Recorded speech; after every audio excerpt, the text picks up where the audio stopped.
ओम नमः शिवाय. ओम गजाननं भूतगणादिसेवितं कपितजम्बूफलचारुभक्षणं उमासुतं शोकविनाशकारणं नमामि विघ्नेश्वरपादपङ्कजं. शिवानन्दं शिवरूपं गुरुसाक्षात् शिवस्वयं. संसारशोकहरति ध्याता शिवानन्दरूपं ब्रह्मविद्यादायकं साकरे अंशप्रवर्तितं. जीवशिवाय भवति ज्ञानेन तत्पदं बोधितं. जय मंगलम जय नमः पार्वतीपते शिव हर हर महादेव. वंदे श्रीमद्रामं सद्गुरुमती शांती सीतया श्रेष्ठं. कामादिराक्षसारी भवजलधो तत्वबोध सेतुकरम्. ओम तत्सत् ब्रह्मणे नमः. जगद्गुरु सिद्धारूढ स्वामींच्या चरणी वंदन करून श्रोत्रिय ब्रह्मनिष्ठ सद्गुरू शिवानंद स्वामी परभणीकर माझ्या हृदयामध्ये स्थापित करून, सद्गुरू पंडित पितांबरजींना वंदन करून, शंकराचार्यांना वंदन करून, जगद्गुरू पंचाचार्यांना वंदन करून, त्रिकालवंदनीय गुरुमाऊली लिंगायक्य गुरु महालिंगेश्वर शिवाचार्य महाराज यांच्याही चरणी कोटी कोटी प्रणिपात करून, श्रोत्रिय ब्रह्मनिष्ठ सद्गुरू महादेव कुंभार अप्पाजी यांच्याही चरणी अनंत कोटी प्रणिपात करून, तसेच तुम्हा सर्व मुमुक्षु जनांच्या चरणी साधू संतांच्या चरणी वंदन करून आपण पंचीकरण ग्रंथामध्ये प्रवेश होऊया. ओम नमः शिवाय. पंचीकरण ग्रंथाचं पान नंबर 68 काढा. ओम नमः शिवाय. हरमंगळी तुमच्या चरणाला कोटी कोटी वंदन. सर्व साधकाला नमस्कार. ओम नमः शिवाय. ओम नमः शिवाय. काल सत कशाला म्हणाले सच्चित आणि आनंद हे दोन राहिले लिहायचं मला थोडं सांगतात का? हो आता येतेच ती सांगते पुन्हा त्यावेळेस घ्या लिहून. आणि म्यूट मात्र करायची काळजी घ्या. बोलल्याबरोबर म्यूट करा. नुसतं किर्र आवाज यायलाय. तर आपण काल मंदिराच्या घुमटाचा दृष्टांत आधी बघितला आणि त्यानंतर उपरोक्त कथेचा सिद्धांत ते थोडासा आपण बघितलेलं आहे. तर ह्या कालचं थोडं सिंहावलोकन घेऊ. उपरोक्त कथेचा सिद्धांत जो आहे त्याच्यामध्ये सांगितलं, संस्कृत प्रकृत भाषा ज्यांना येते त्यांना वाटतं की मला हे ग्रंथ समजतील, वेदांत ग्रंथात वाचतात येतं त्यामुळे हे मला ग्रंथ समजतात असं वाटतं. पण शब्दाचे अर्थ समजतात, पण त्यामधला जो गुह्य अर्थ आहे जे आपल्याला माहीत नाही याला गुह्य अर्थ असं म्हणावं, आणि तो काही समजत नाही.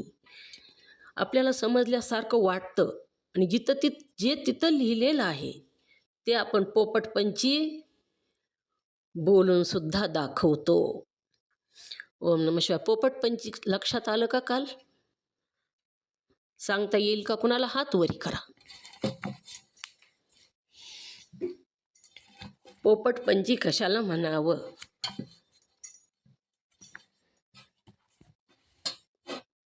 तर पोपटपंचीप्रमाणे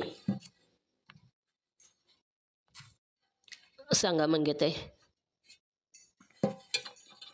ओम नमः शिवाय. पोपटपंची म्हणजे जे पोपटाला ते दोघांनी पारध्याने जे पकडलं होतं ना, त्याचा दृष्टांत दिल्यामुळे. हो सांगा ना, सांगा ती कसं सांगू का नुसतं त्याचा सिद्धांत सांगू? सिद्धांत सांगा.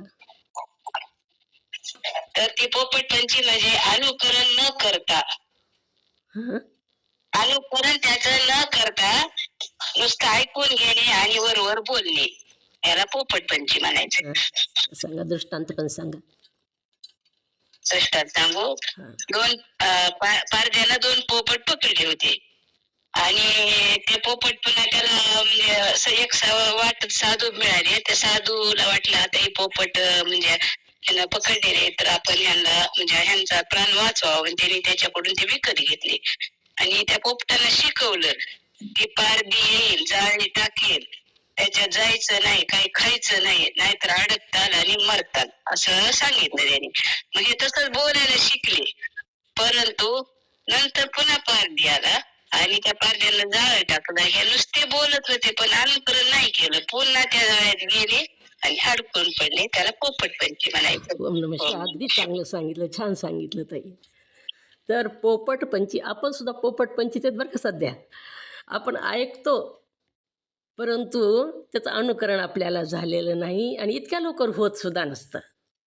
त्याला अखंड बरेच दिवस प्रयत्न करावा लागतो, तेव्हा त्याचं अनुकरण होत असतं.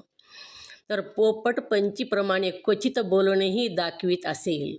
म्हणजे परमात्मा सर्वत्र पूर्ण आहे, ध्येयत्रयाचा दृष्टा आहे, अवस्थात्रयाचा साक्षी आहे. तर तीन देह कोणते? काल आपण बघितलेलं आहे, पण तरीसुद्धा आपल्याला पाठ व्हायला पाहिजे, कळायला पाहिजे, म्हणून ही थोडं सिंहावलोकन घ्यावंच लागतं, म्हणजे लक्षात राहतं. तीन देह कोणते? ध्येयत्रयाचा दृष्टा इथं सांगितलेलं आहे. तर तीन देह कोणते? ओम नमः शिवाय. सुनंदाताई पाटील सांगा, तीन देह कोणते? काकू. ओम नमः शिवाय. ओम नमः शिवाय. ओम मग हात वर करायचं असं का? ओम नमः शिवाय. हां बोला. स्थूल देह, सूक्ष्म देह, कारण देह. स्थूल देह, सूक्ष्म देह, कारण देह. ओम नमः शिवाय. म्यूट करा. तर ओम नमः शिवाय. म्यूट करा. तर देहत्रयाचा दृष्टा असं सांगितलं.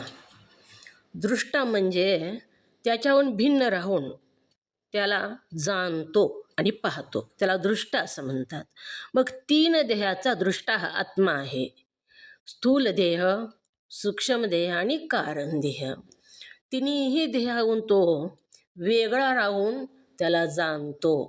जो वेगळा असतो आणि जाणतो, तो जाणणारा वेगळाच असतो, तो स्वतः नसतो, त्याच्याहून भिन्न असतो.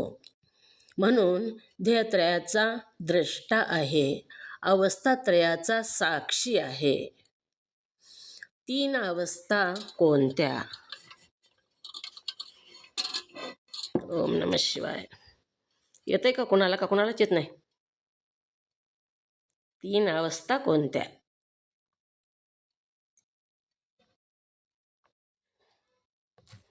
बोला मंगेताई.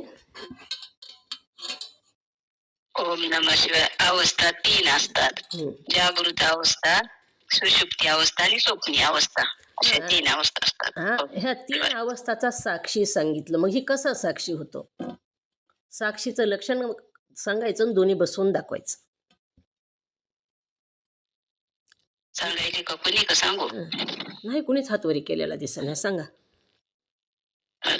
साक्षी म्हणजे साक्षीच व्याख्या. साक्षी म्हणजे नंबर 1 समीप असावा, म्हणजे जवळ असावा. नंबर 2 चैतन्य रूप असावा. आणि नंबर 3 उदासीन आणि रागद्वेष रहित असावा. आणि नंबर 3 चैतन्य रूप असावा. तर आता ह्याच्यात बसवायचं म्हणजे आता एवढं सांगता येईल की मला कळते पण. ओम नमः शिवाय. छान सांगितलं. तर अवस्थात्रयाचा साक्षी म्हणजे समीप असावा, म्हणजे जवळ असावा. उदासीन असावा, म्हणजे त्याच्याविषयी रागही नसावा. राग म्हणजे प्रेम, आणि द्वेषही नसावा. राग द्वेष रहित असावा. आणि उदासीन आणि ज्ञानी स्वरूप असावा, म्हणजे चैतन्य स्वरूप असावा. तर तीन अवस्था ज्या आहेत ह्या जागृती, स्वप्न आणि सुसुप्ती, या तिन्ही अवस्थेत जो आत्मा आहे तो जवळच आहे का लांब आहे? हो, कुठे आहे आत्मा? देहामध्येच आहे ना. मग जागृत अवस्थेत सुद्धा तो तिथंच आहे, देहामध्येच आहे. स्वप्न अवस्थेत सुद्धा तो देहामध्येच आहे. आणि सुसुप्ती म्हणजे झोपेमध्ये सुद्धा तो आत्मा तिथं आहे. म्हणून तो समीप आहे. तिन्ही अवस्थेत तो समीप आहे. आणि रागद्वेषरहित आहे. तो अलिप्त आहे, बाजूला आहे. त्याचा दृष्टा आहे म्हणून तो अलिप्त आहे. आणि चैतन्य स्वरूप आहे. चैतन्य म्हणजे तिथं चैतन्य आहे किंवा आपलं चैतन्य निघून गेल्यावर आपल्याला उचलितात बघा. मग चैतन्य तिथं आहे. आपण सुसुप्ती अवस्थेत असताना सुद्धा चैतन्य आहे, स्वप्न अवस्थेत सुद्धा आहे आणि जागृतीतही आहे. म्हणून तो अवस्थात्रयाचा साक्षी आहे, पंचकोशातीत आहे. काल पंचकोश सांगितले, लिहून घेतले का कोणी?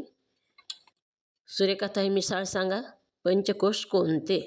घेतले का लिहून? लिहून घेतोय. जय गुरुदेव. ओम साष्टांग नमस्कार. ओम नमः शिवाय. आम्हाला सांगा म्हणलं. कोश. हो हो. ओम नमः शिवाय. जयश्री ताई कोटे. सांगू का? जयश्री ताई कोटे बोला. हो ताई, पंचकोश काय लिहून घेतले, सांगू का ते कोणते? हो सांगा. ओम नमः शिवाय ताई. पंचकोश कोणते? नंबर 1 अन्नमय कोश, नंबर 2 प्राणमय कोश, नंबर 3 मनोमय कोश, नंबर 4 विज्ञानमय कोश, नंबर 5 आनंदमय कोश. ओम नमः शिवाय. अगदी बरोबर सांगितलंय. लिहून घ्या ताई कुणी. लिहून घ्या. ओम नमः शिवाय ओपन करून बोलू नका, किर वाटायले म्हणजे होईल. सूर्यकांत. ओम नमः शिवाय. सगळ्यांना विनंती, हात करा. मी सांगू का म्हणू नका. ऐकलं का सगळ्यांनी? सूर्यकांताई मिसाळ दम्मानी सांगा, लिहून घ्यायचं दुसऱ्यांना. ओम नमः शिवाय. कोश किती प्रकारचे आहेत? कोश 5 प्रकारचे आहेत. अन्नमय कोश, अन्नमय कोश, प्राणमय कोश, प्राणमय कोश, मनोमय कोश, मनोमय कोश, विज्ञानमय कोश, विज्ञानमय कोश, आनंदमय कोश. ओम नमः शिवाय. हे 5 कोश आहेत. ओम नमः शिवाय. ओम नमः शिवाय. श्यामलताई बोला. हातवरी केलता का? बोला. सांगा, कोश सांगा 5 कोण कोणते?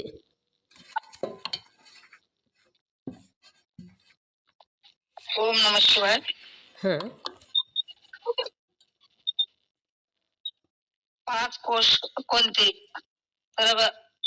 नंबर 1 अन्नमय कोश, नंबर 2 प्राणमय कोश, नंबर 3 मनोमय कोश, नंबर 4 विज्ञानमय कोश आणि नंबर 5 आनंदमय कोश. हे 5 कोश आहेत. ओम नमः शिवाय. मंगलताई स्वामी सांगा. ओम नमः शिवाय. अन्नमय कोश, प्राणमय कोश, मनोमय कोश, विज्ञानमय कोश, आनंदमय कोश. ओम नमः शिवाय. बरोबर सांगा. 5 प्रकार. हां आले. बरोबर. म्यूट करायचं लगेच. ओम नमः शिवाय म्यूट करा, लगेच म्यूट करायचं. झालं सांगायचं की. हां. तर ह्या पंचकोशातीत आहे. आपण 5 कोश सांगितले. या 5 कोशापेक्षा पंचकोशातीत म्हणजे वेगळा. आत्मा हा 5 कोशापेक्षा सुद्धा वेगळा आहे. दृष्टा साक्षी आहे. सचित आनंद रूप आहे. आता सत म्हणजे काय? लिहून घ्या सूर्यकाताई मिसाळ. सगळेच लिहून घ्या, ज्यांनी घेतलं नाही त्यांनी. सत म्हणजे काय? सतचं लिहिलं का? हो सतचा गेले. हां, जयश्री ताई सत सांगा. राहिले. सत म्हणजे तिन्ही काळात असतो. ओम नमः शिवाय ताई, तुमच्या चरणाला वंदन. सत कशाला म्हणावे? जो तिन्ही काळात असतो, दम्मानी सांगा. कोणत्याही ज्ञानाने ओम नमः बाद शिवाय. होत नाही, दम्मानी त्याला सांगा. सत असे म्हणावे. ओम नमः शिवाय.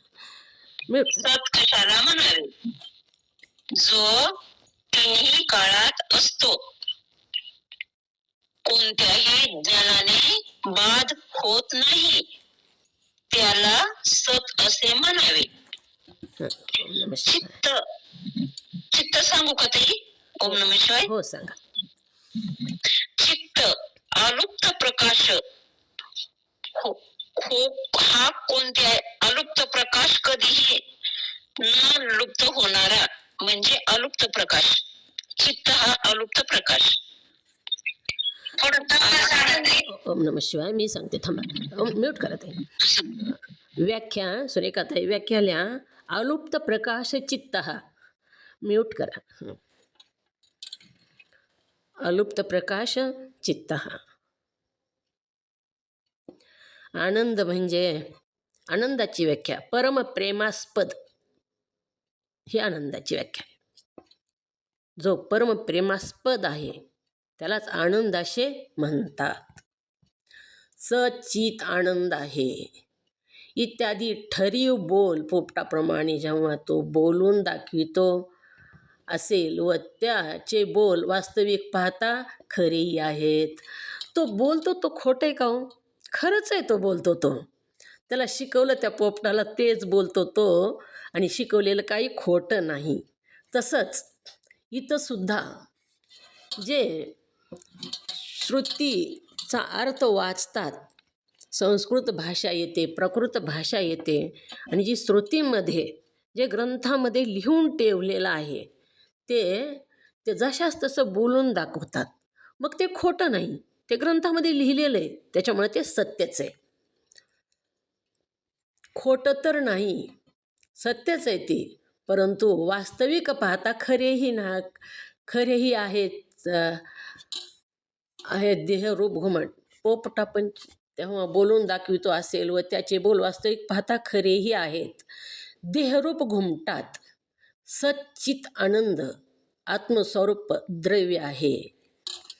जसं तिथं त्या मंदिराच्या घुमटामध्ये 15 लाखाच्या मोहरा ठेवलेल्या होत्या, तसंच या देहरूप घुमटामध्ये सुद्धा कोणतं धन ठेवलेलं आहे तर सच्चित आनंद आत्मस्वरूप द्रव्य आहे.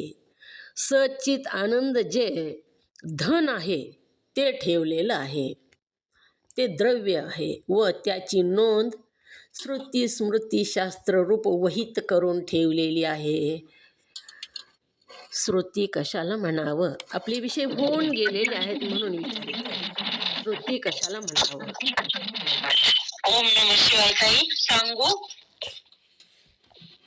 ओम नमः शिवाय.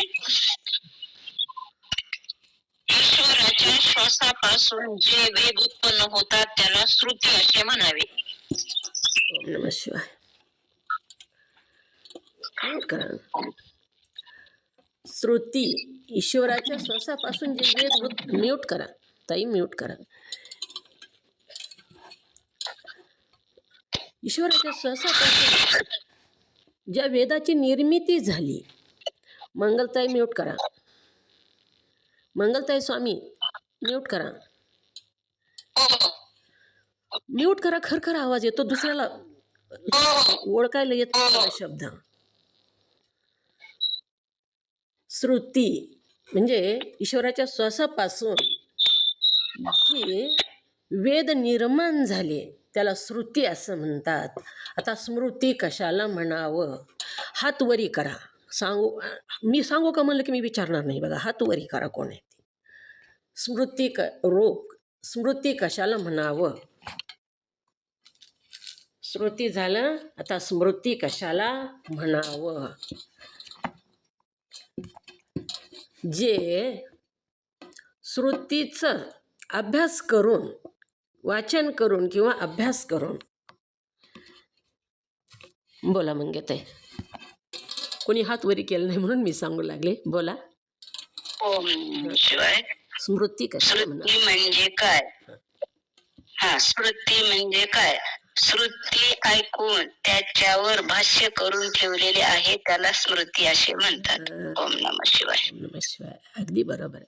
श्रुती म्हणजे ईश्वराच्या श्वासापासून वेदाची निर्मिती झालेली आहे आणि त्याच्यावर ती संस्कृत भाषा असते. देवभाषा म्हणजे संस्कृत भाषा. मग श्रुती जी असतात ती संस्कृत भाषेमध्ये असतात. मग संस्कृत भाषेचा अर्थ खाली लिहिलेला असतो बघा. बरेच ग्रंथ असतात त्याच्यामध्ये श्लोक दिलेला असतो आणि श्लोकाच्या खाली अर्थ जो मराठीमध्ये दिलेला असतो म्हणजे प्राकृत भाषेमध्ये ज्याची जी भाषा आहे त्या भाषेमध्ये दिलेला असतो त्याला काय म्हणतात? स्मृती म्हणतात. श्रुती ऐकून त्याच्यावर भाष्य करून जी ठेवलेलं आहे त्याला स्मृती असं म्हणतात. ग्रंथामध्ये आपल्याला ती अनुभव आहे. श्लोक दिलेला असतो आणि त्याच्याखाली त्याचा मराठीमध्ये अर्थ दिलेला जो असतो त्याला स्मृती असं म्हणतात. श्रुती स्मृती शास्त्रोप वहीत करून ठेवलेली आहे. त्याची नोंद कोणत्या धनाची नोंद करून ठेवली हो?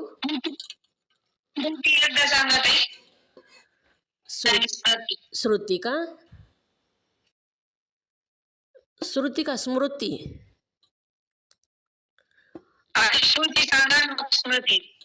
श्रुती ईश्वराच्या श्वासापासून वेद उत्पन्न झाले त्याला श्रुती असे म्हणावे. श्वासापासून उत्पन्न झालेले आहेत वेद ईश्वराच्या. काही कुणी लिहून ठेवलेले नाहीत आपल्यासारख्याने. तर ती प्रगट स्वयंभू प्रगट झालेले आहेत ईश्वराच्या श्वासापासून. जे वेद उत्पन्न झाले त्याला श्रुती असं म्हणावं. आणि त्या श्रुतीवर जे भाष्य करून ठेवलेलं आहे त्याला स्मृती असं म्हणावं. श्रुती ही संस्कृत भाषेत असतात. संस्कृत भाषा ही देवभाषा आहे आणि त्याच्यामधलं मराठीमध्ये जे लिहून ठेवलं आपल्या आपल्या भाषेमध्ये त्याला स्मृती असं म्हणतात. हां बोला. स्मृतीचं डबल सांगा ना, दमाने सांगा थोडं. स्मृती का? श्रुतीचं लिहिलं का? श्रुतीचं लिहिलं. स्मृती दुसरं सांगा. दुसरं श्रुती ऐकून त्यावर भाष्य करून ठेवलेले आहे. डबल एकदा सांग. श्रुती ऐकून किंवा अभ्यास करून कोणत्याही श्रुती ऐकून त्याच्यावर भाष्य करून ठेवलेले आहे त्याला स्मृती असे म्हणतात. स्मृती असे म्हणतात. काय श्रुतीचं काय लिहिलं सांगा श्यामलताई? श्रुतीचं काय लिहिलं? श्रुती कशाला म्हणावी? ईश्वराच्या श्वासापासून वेद निर्माण झाले त्याला श्रुती असे म्हणावे. आणि स्मृती? श्रुती ऐकून त्याच्यावर भाष्य करून ठेवलेले आहे त्याला स्मृती असे म्हणावे. ओम नमः शिवाय. बरोबर लिहिलं. दीपाताई झालं का? लिहिलं का? ओम नमः शिवाय. हां सांगा. श्रुती ऐकून त्याच्यावर जे भाष्य करून ठेवलेले आहे त्याला स्मृती म्हणतात आणि ईश्वराच्या श्वासापासून वेद उत्पन्न झाले त्याला श्रुती म्हणतात. हां अगदी बरोबर. ओम नमः शिवाय. तर श्रुती स्मृती शास्त्ररूप वहीत करून ठेवलेली आहे. नोंद कुठं करून ठेवली? तर श्रुती स्मृतीमध्ये नोंद करून ठेवलेली आहे. कशाची नोंद करून ठेवली? श्रुती स्मृतीमध्ये कशाची नोंद करून ठेवली? बोला, लक्षात आलं असलं तर बोला. आलं का लक्षात मंगेताई? कशाची नोंद करून ठेवलेली स्मृती आणि श्रुती आणि स्मृतीमध्ये?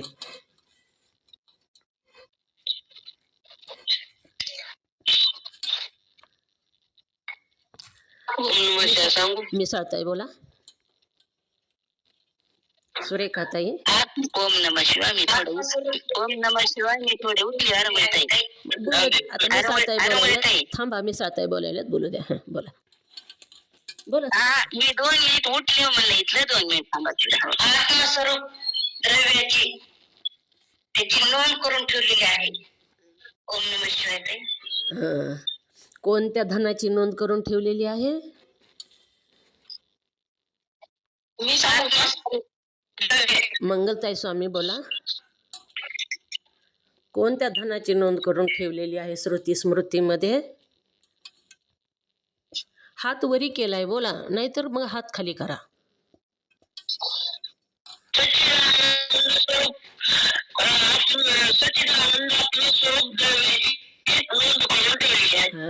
बरोबर आलं. सच्चित आनंद रूप जो आत्मा आहे, हे जे धन आहे, त्याची नोंद करून ठेवलेली आहे. कुठं करून ठेवली नोंद त्याची? मंगलताई स्वामी कुठं ठेवली नोंद करून? सच्चित आत्मा रूप सच्चित आनंद जो आत्मा आहे, हे जे धन आहे, ह्याची नोंद कुठं करून ठेवलेली आहे?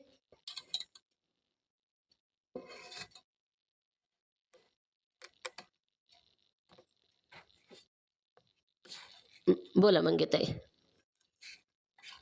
ओम नमस्ते. आपल्या स्थूल देहामध्ये. आत्ताच उत्तर आहे. प्रश्नाचं उत्तर आणि उत्तराचा प्रश्न केलाय. ऐका ना, मी तुम्हाला म्हणाले 2 मिनिट उठायले, मी ऐकलंच नाही. हात खाली करा ना. मग हात खाली करा ना. हात वरी केला म्हणून तुम्हाला हात खाली घ्या. येत नसेल तर हात वरी करू नका. ओम नमः शिवाय सांगू? तुम्हाला हात वरी करा म्हणलं ना काकी. सांगा. आमचा हात वर केला दिसतच नाही का? नाही, तुम्ही केलाच नाही हात वरी. तुम्ही माहिती केलेला होता. खूप वेळ झालं म्हणून आता मीठ उघडलं मी. नाही, म्यूट उघडून बोलूच नका. भनभन होईल बघा. हात वरी करा. तुम्हाला सुद्धा लक्षात येतं वरी झालाय का नाही झालाय. हात दिसतो. बोला, सांगा काय विचारला प्रश्न? प्रश्न काय होता? ओम नमः शिवाय. सच्चित आनंद रूप आत्मरूप धनाची नोंद कशामध्ये करून ठेवलेली आहे?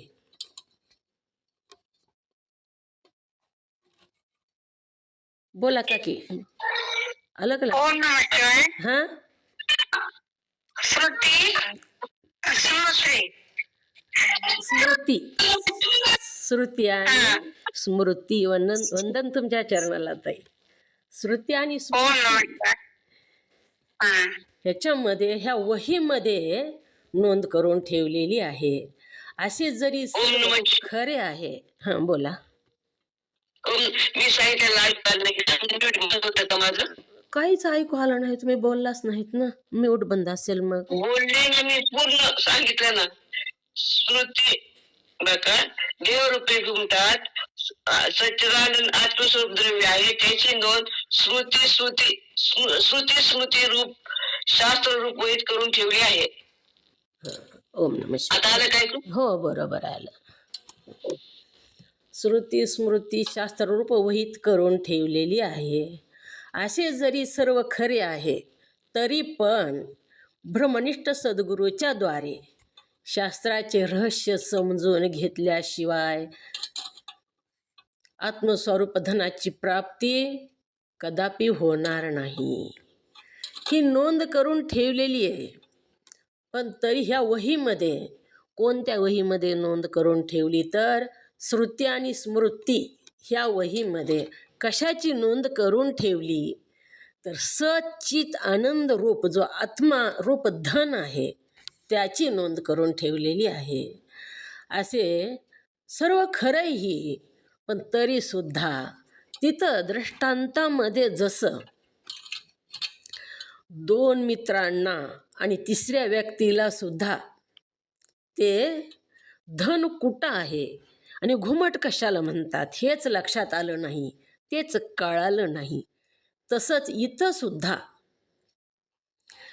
ही जी सच्चित आनंद रूप आत्मा आहे ह्याची नोंद श्रुती स्मृती या शास्त्रात करून ठेवलेली आहे आणि ते ब्रह्मनिष्ठ सद्गुरूच्या शिवाय ते कळणारच नाही.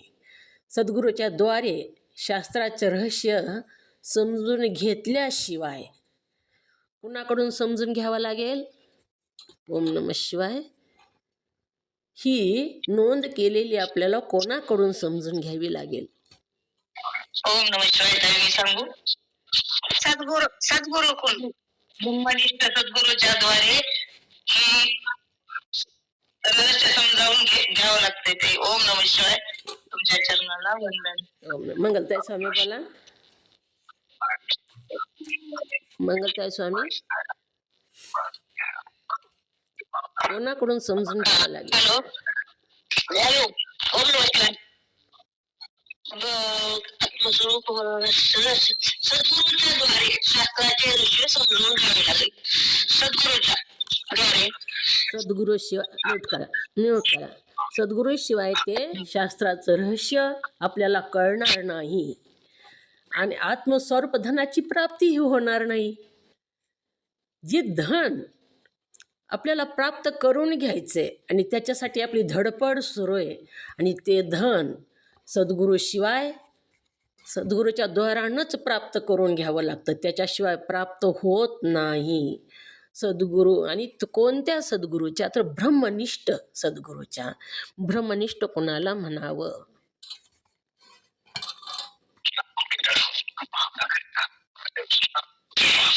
ओम नमः शिवाय.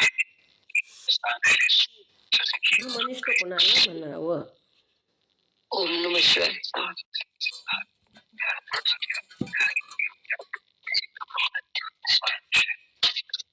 मंगलताई स्वामी येते का तुम्हाला? हात वरी केलाय, सांगा येत असेल तर. ओम नमः शिवाय. याची ब्रह्मावर अत्यंत निष्ठा आहे, त्याला ब्रह्मनिष्ठ असे म्हणावं. आणि सद्गुरू कोणाला म्हणावं?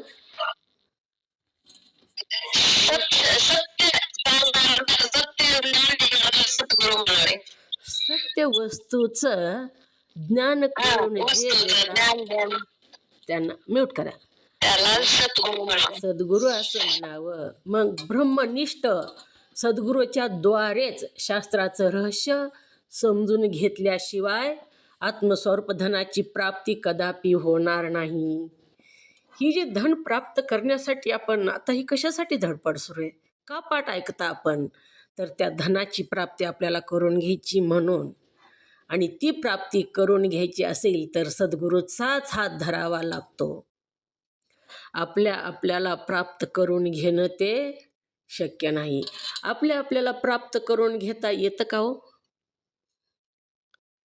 आत्मस्वरूपाची प्राप्ती आपल्याला करून घेता येते का? ह्याचं उत्तर सांगा. नाही. कशी? आपण प्राप्त करून घेऊ लागलेलो आहेत ना आता, मग नाही म्हणता येतं का? प्रयत्न आपल्याला करायचा आहे. सद्गुरू भेटले ना, ब्रह्मनिष्ठ सद्गुरू भेटले म्हणून घेता यायला लागले. ओम नमः. आपण आपला सुद्धा प्रयत्न लागतो तिथं. किती लोक आहेत ह्या जगामध्ये?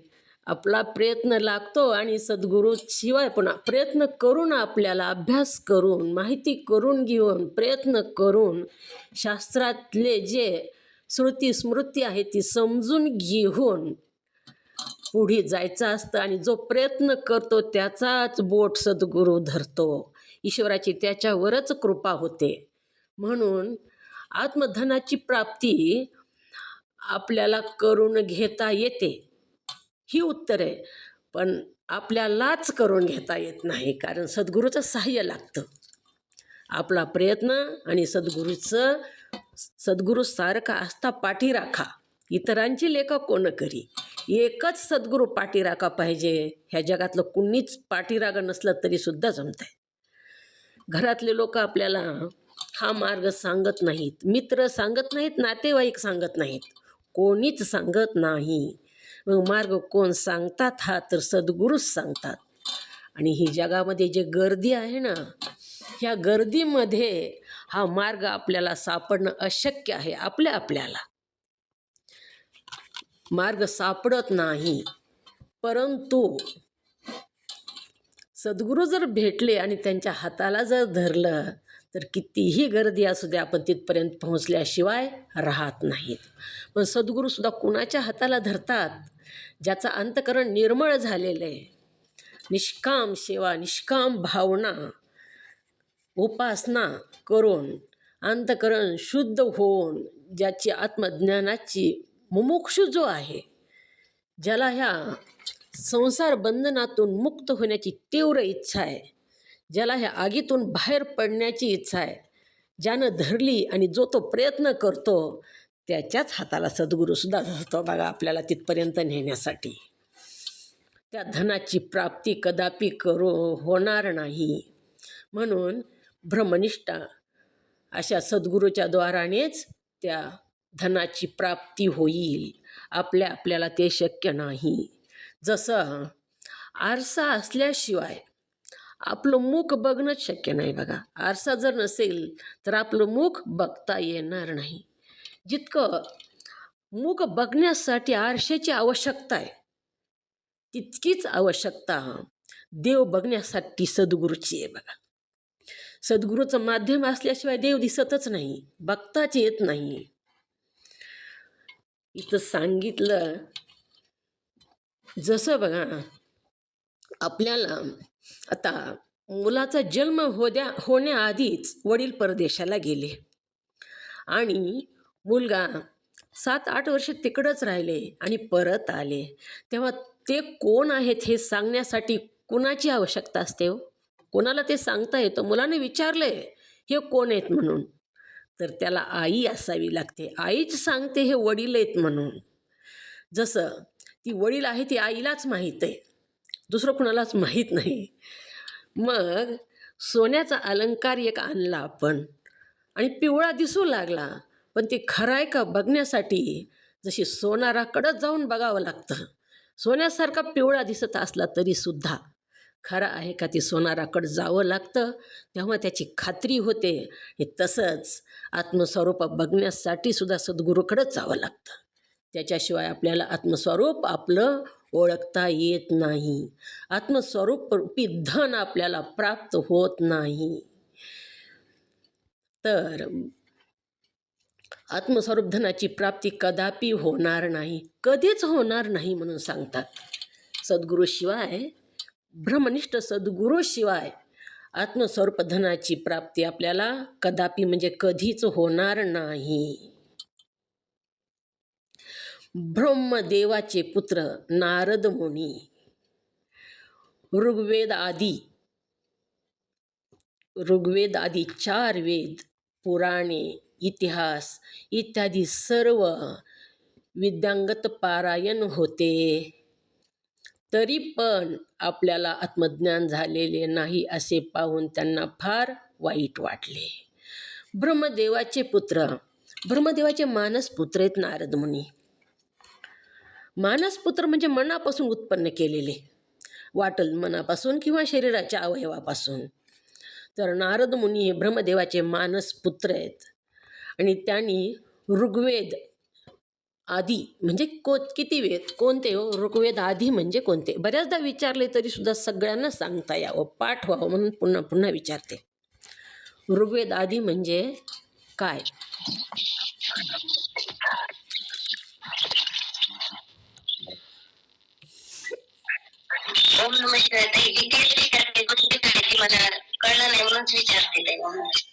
काय कळलं नाही? ओम नमः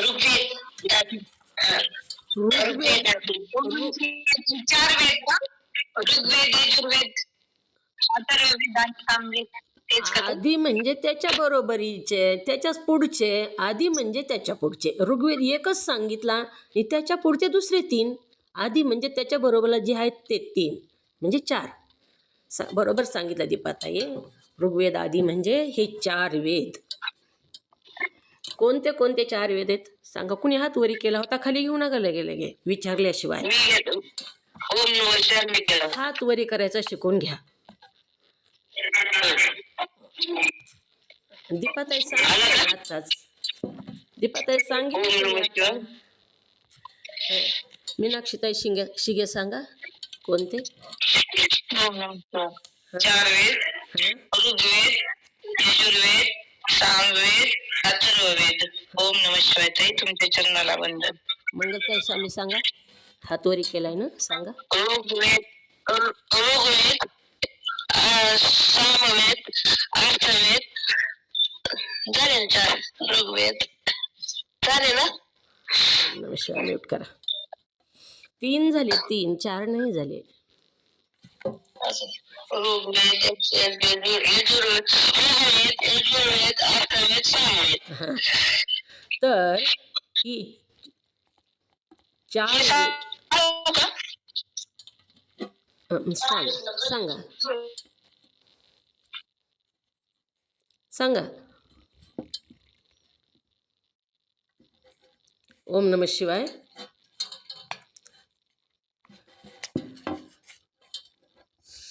सांगायला हो का. सांगा ना, सांगायचं असलं प्रेम. ऋग्वेद आदी 4 वेद, पुराणे इत्यादी, इतिहास इत्यादी सर्व विद्यात पारंगत होते. नारद मुनी होते, त्यांना 4 वेद माहीत होते. 4 वेदाचं ज्ञान होतं. आणि आणखीन 18 जे पुराण आहेत. किती पुराण आहेत? 18 पुराणं सांगितले. 4 वेद, 18 पुराणे आहेत. आणि जो इतिहास आहे सगळा, तो सगळा इतिहास, सगळ्याचं ज्ञान नारद मुनीला होतं. आता 18 पुराण कोणते ते पण लिहून घ्या, म्हणजे माहिती असायला पाहिजे आपल्याला. 18 पुराण कोणते. तर नंबर 1 अग्निपुराण. हो सांगते. 18 पुराणे नंबर टाकून पुढे लिहून घ्या. नंबर 1 अग्निपुराण. नंबर 2 गरुड पुराण. गरुड पुराण. नंबर 3 नारद पुराण. नारद पुराण. नंबर 4 पद्म पुराण.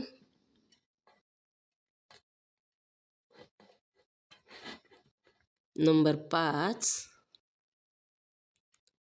कूर्म पुराण. नंबर 6 कूर्म हो, कूर्म म्हणजे कासव. कूर्म पुराण.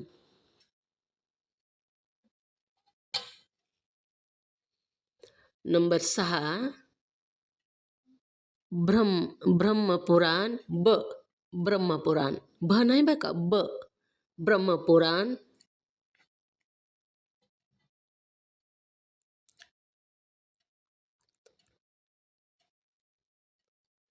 किंवा कंसात लिहून घ्या ब्रह्मवैवर्त पुराण.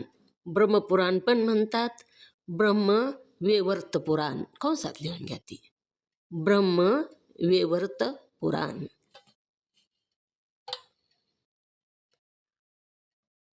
नंबर 7 ब्रह्मांड पुराण. ब्रह्मांड पुराण.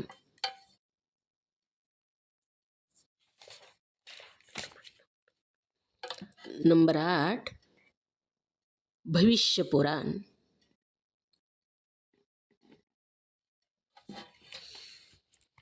भविष्य पुराण.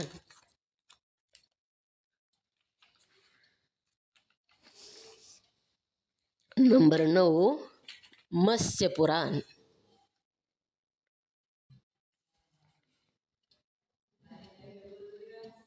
नंबर 10 मार्कंडेय पुराण.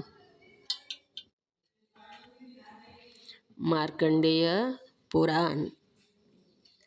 नंबर 11 लिंग पुराण. लिंग पुराण. नंबर 12 वायु पुराण. वायु पुराण. नंबर 13 वराह पुराण. वराह हा वराह हो, वराह अवतार आहे एक विष्णूचा. वराह पुराण. नंबर 14 वामन पुराण. वामन पुराण. नंबर 15 शिवमहापुराण. शिवमहापुराण. नंबर 16 भागवत पुराण.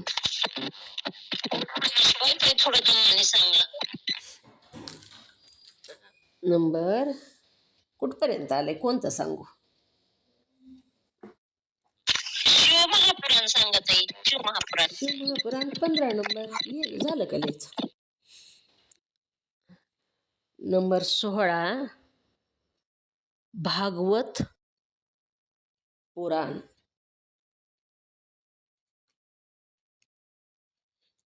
भागवत पुराण.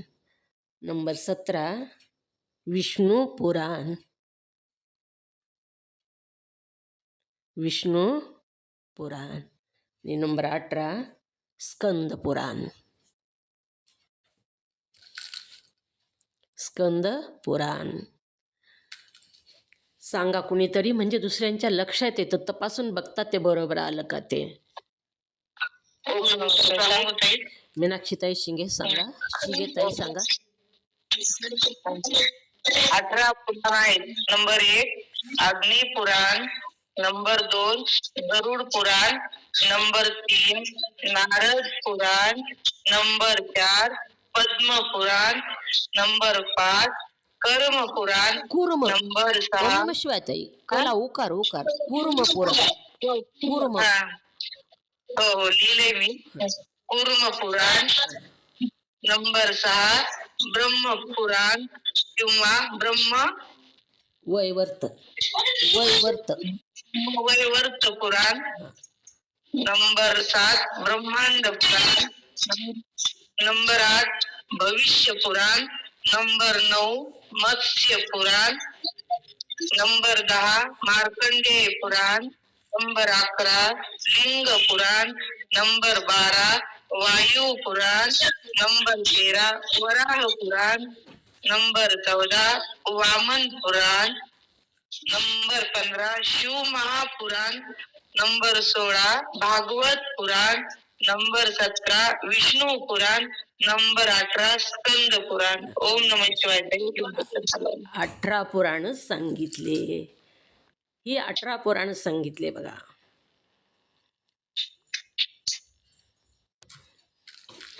सुरेखा ताई मिसाळ सांगा. ओम नमस्कार ताई. तुम्हाला नमस्कार. सर्वसाधारण नमस्कार. 18 पुराणे आहेत. नंबर 1 अग्नी पुराण. नंबर 2 गरुड पुराण. नंबर 3 नारद पुराण. नंबर 4 पद्म पुराण. नंबर 5 कूर्म पुराण. नंबर 6 ब्रह्म पुराण किंवा ब्रह्मवर्त पुराण. नाही, ब्रह्म वैवर्त. वैवर्त पुराण. ब्रह्म वैवर्त पुराण. वर 2 मात्रे. ओम नमः शिवाय. थांबा. वैवर्त पुराण. वैवर्त पुराण. नंबर 7 ब्रह्मांड पुराण. नंबर 8 भविष्य पुराण. नंबर 9 मत्स्य पुराण. नंबर 10 मार्कंड पुराण. नंबर 11 लिंग पुराण. नंबर 12 वायू पुराण. नंबर 13 वराह पुराण. नंबर 14 वामन पुराण. नंबर 15 शिव महापुराण, नंबर 16 भागवत पुराण, नंबर 17 विष्णू पुराण आणि नंबर 18 स्कंद पुराण. हे 18 पुराण. ओम नमः शिवाय. मार्कंडेय पुराण, मार्कंड पुराण नाही, मार्कंडेय पुराण. होत आहे. ओम नमः शिवाय. हां, मंगलताई स्वामी सांगायचे का? हात वरी केलाय, व्यवस्थित सांगा, गडबड करू नका. ओम नमः शिवाय.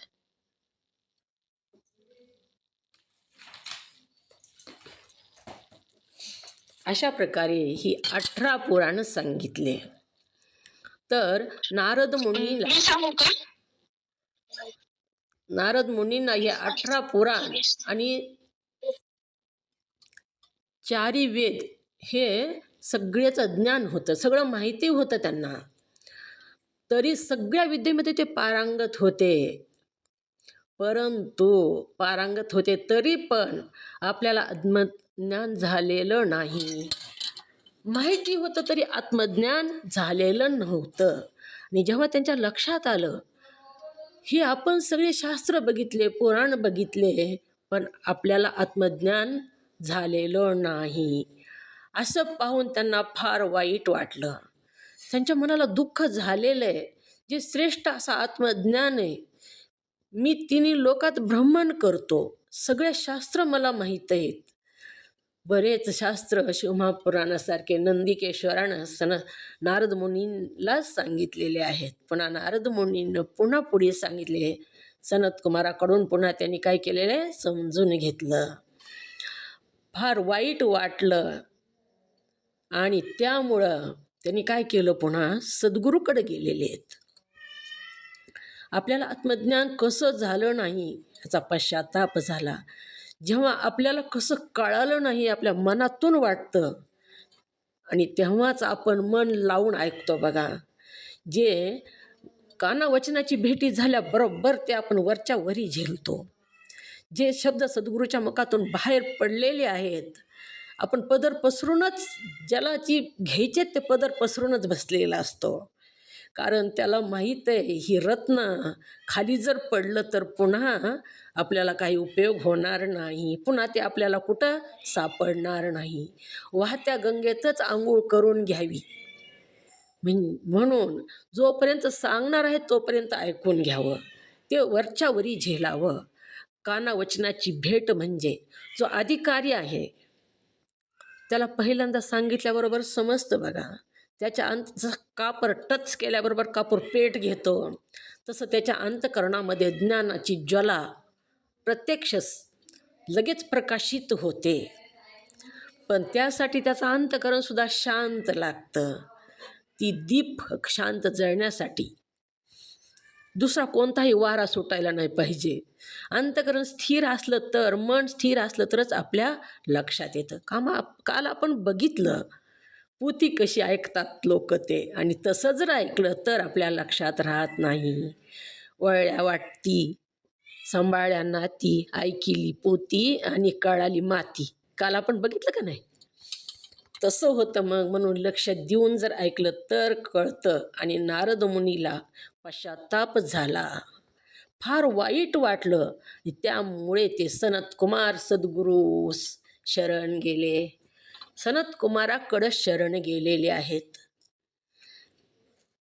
आणि त्यांना उपदेश आणि निरातिशय सुस्वरूप पूर्ण ज्ञान, आत्म्याचे अपरोक्ष ज्ञान प्रत्यक्ष, अपरोक्ष म्हणजे प्रत्यक्ष करून घेऊन विगत शोक झाले. म्हणजे शोक निवारण झालं त्यांचा. विगत शोक झाले म्हणजे शोकाचं निवारण झालं. त्याला जे दुःख झालेलं होतं, मला आत्मज्ञान कसं प्राप्त झालं नाही, इतक्या दिवस मी हे सगळ्या शास्त्राचा अभ्यास करत बसलो, पण मला ही जी धन आहे, ही आत्मज्ञानरूपी धन मला कसं प्राप्त झालं नाही, असा जो शोक झाला होता, तो शोकाचं त्यांच्या निवारण झालं. ते विगत शोक झाले असे उपनिषदामध्ये विस्ताराने सांगितलेले आहे.